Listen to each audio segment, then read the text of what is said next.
Chapter 57, Entering Preparation Phase. Su Cheng, I don't have money. Shen Yao smiled. I do. Su Cheng, I don't have power. Shen Yao, I will get my dad to give you power. Su Cheng, I'm not very handsome. Shen Yao, as long as you understand me and be considerate, that's enough. Su Cheng, I don't think I can give you materialistic happiness. Shen Yao, I just need you. Su Cheng sighed.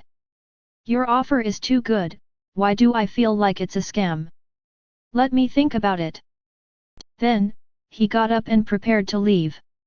Shen Yao glared at him and shouted, Su Cheng, you big idiot. You are basically courting death, do you know that?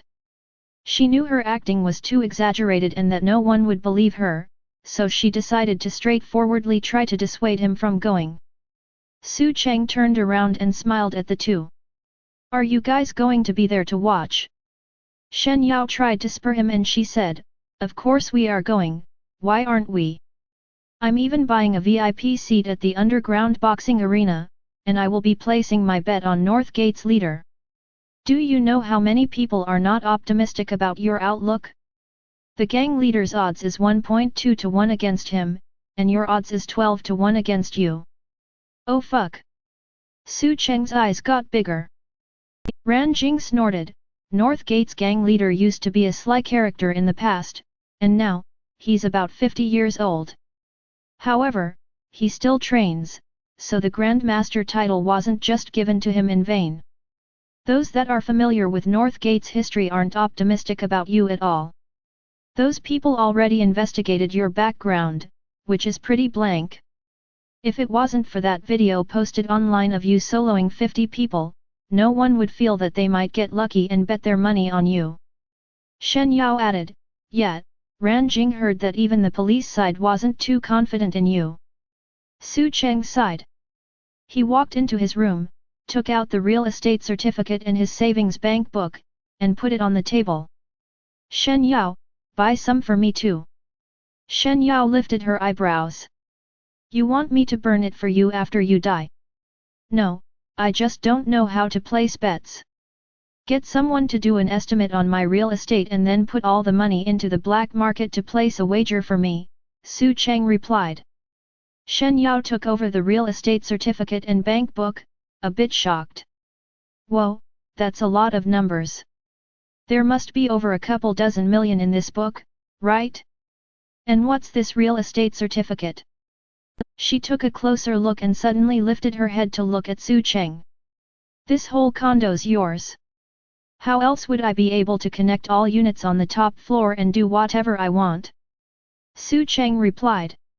Ran Jing took over the certificate and looked, and she was quite shocked too. I thought you were just a tenant as well. No wonder the property management was trying so hard to kick me out, it turns out they were instructed by the owner of this entire building. Yo, nice, this condo is at least worth a couple $100 million. Su Cheng modestly smiled. My dad left me some money, so I just did some investment after coming back to the country and got lucky. Shen Yao, this is at least 700 to 800 million. If you bet on the North Gate gang's leader, you can make 160 million.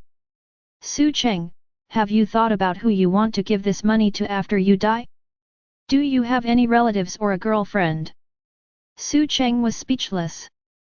Who told you that I'm betting on North Gate? Go and use that money to bet on me. Shen Yao was dumbfounded, and her expression clearly said, are you kidding me? If you are trying to give the money away, you shouldn't do it like that. Why not just donate it to a charity or something? Ran Jing tried to advise him. Don't worry about it, just go and bet on me, go all in. You're sure that I can take back the money from the black market after I win, right? Su Cheng wasn't worried about anything else, other than whether the funds could be recovered if he were to put it into the black market. Of course. The underground money houses are loaded with cash. Every year, they do deals with so many large companies involving money laundering and tax evasion, so this amount is nothing to him. Don't worry about the money, I have my ways to get you in and out, Shen Yao proudly said. I've built such an impressive network through being a top-tier flight attendant that even my dad's impressed. Ran Jing slowly said, but the question here is, can he win? Shen Yao paused for a second and she immediately began shouting at Su Cheng, if you are giving your money away like this, you might as well give it to North Gate's leader and he might just let you go. I can promise you that I will give you the qualification to continue courting me. I will pass on that. I'm quite busy, and my life has been in enough despair. I will collapse if I have to count you in as well, Su Cheng nonchalantly replied. Shen Yao almost jumped up as she rolled up her sleeves. Do you believe that before North Gate's gang leader can kill you, you would have already died by my hands? Su Cheng placed the stuff down and said, just help me prepare the stuff in the next 2 days. Remember to bet all of it on me. Then, he took the elevator downstairs. Just as he walked out of the elevator on the first floor, Lin Chugxiu, who was in a hat and sunglasses, walked into another elevator, and the two missed each other. When Lin Chugxiu directly came to the top floor and rang the doorbell, Shen Yao was the one that came to open the door. Seeing her, she bitterly smiled, can't you give a call first, do you have to come look for me in person, yo? Lin Chugxiu was too shy to just directly say that she was he for Su Cheng. Instead, she just smiled and said, I'm just a bit bored. Then, she walked into the living room and greeted Ran Jing. After looking around, she pretended to just casually ask, oh, is that good-hearted officer not here? Shen Yao sat her ass down on the sofa and peeled herself an orange as she said grumpily, that Mr. Officer's going out to eradicate all evil. Lin Chugxiu asked, did he leave already?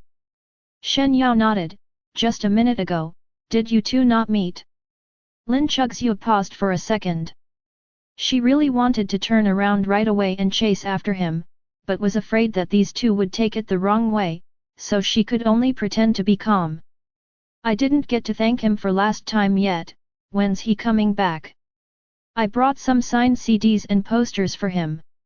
He's probably not coming back for the next 2 days because of training. The 3-day limit is almost up. If you want to thank him, you should go to the scene and tell him.